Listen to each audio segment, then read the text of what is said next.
হ্যাঁ জাগ্রত আত্মা, তুমি যদি এই ভিডিওতে ক্লিক করেছো তাহলে তোমার ভেতরে এখনো সেই স্পার্ক বাকি আছে, যেটা তোমাকে সত্যের দিকে নিয়ে যেতে পারে। আর আমি তোমাকে স্বাগতম জানাই এই অ্যাওয়েকিং এর যাত্রায়।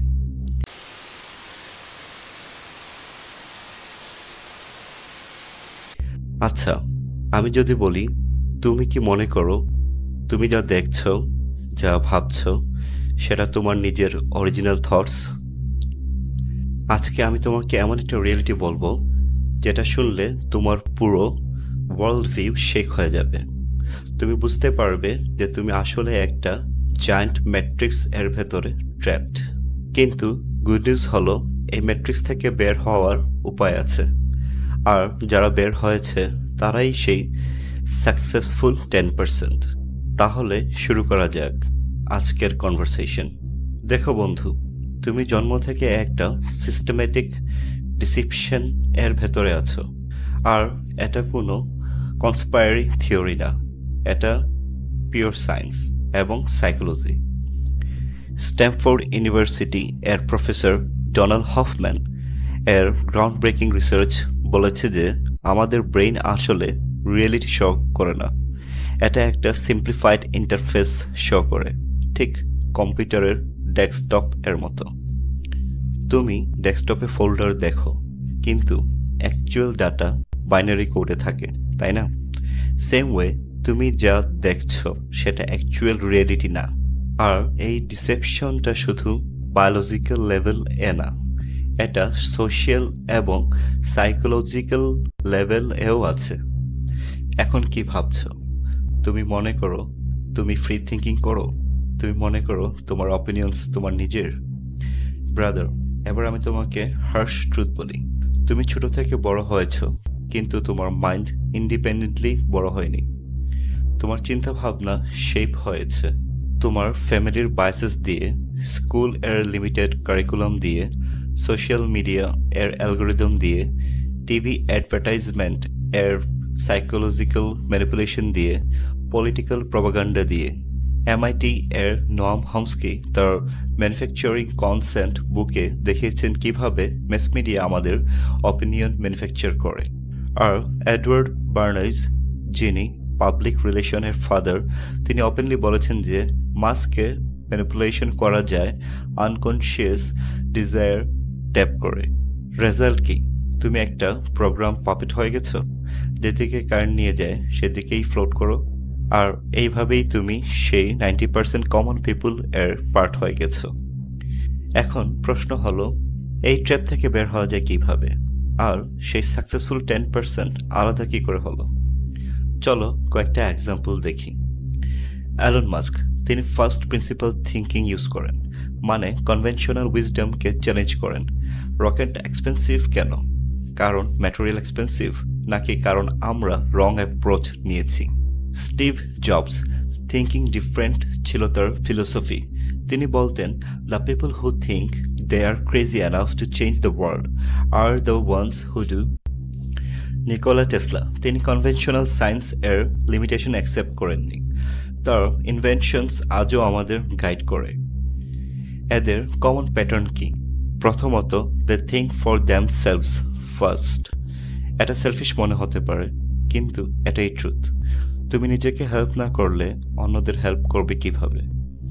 দ্বিতীয়ত, তারা ইউনিভার্সের হিডেন প্যাটার্নস বুঝেছে। তৃতীয়ত, তারা জানে কনসিয়াস মাইন্ড কিভাবে সাবকনসিয়াস মাইন্ডকে কন্ট্রোল করে।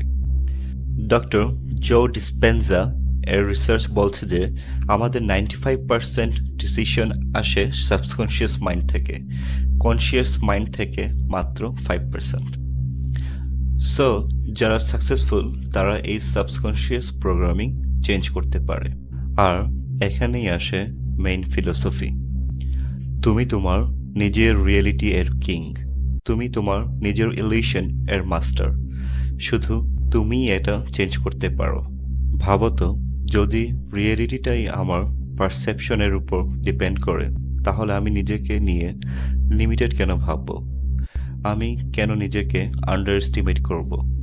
কিন্তু লিসেন কেয়ারফুলি, এটা ওভাররাইট হবে না, এর জন্য চাই সিস্টেমেটিক অ্যাপ্রোচ। সেলফ প্রোগ্রামিংয়ের স্টেপস।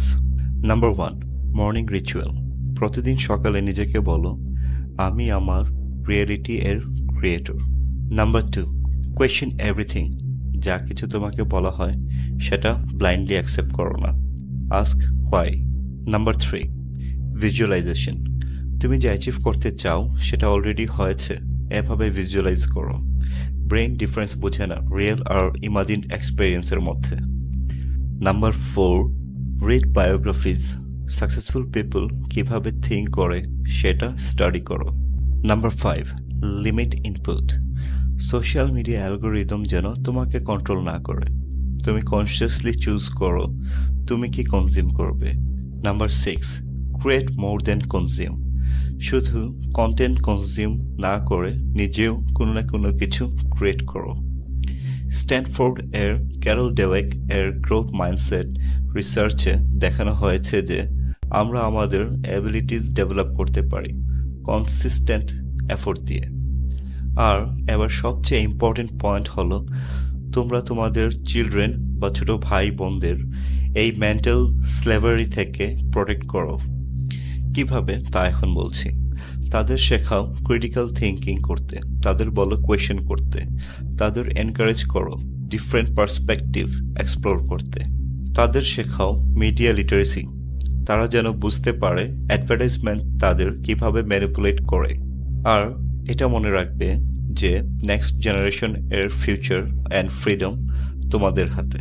ফাইনাল কথা হলো এই ওয়ার্ল্ডের 90% ফেক। এখানকার সিস্টেম ফেক, এখানকার ভ্যালুস ফেক, এমনকি বেশিরভাগ রিলেশনশিপও ফেক। কিন্তু তুমি ফেক হতে বাধ্য না। তুমি তোমার অথেন্টিক লাইফ ক্রিয়েট করতে পারো। তুমি সেই ম্যাট্রিক্স থেকে আনপ্লাগ হতে পারো। তুমি সেই 10% সাকসেসফুল পিপল এর পার্ট হতে পারো। কিন্তু চয়েসটা কমপ্লিটলি তোমার।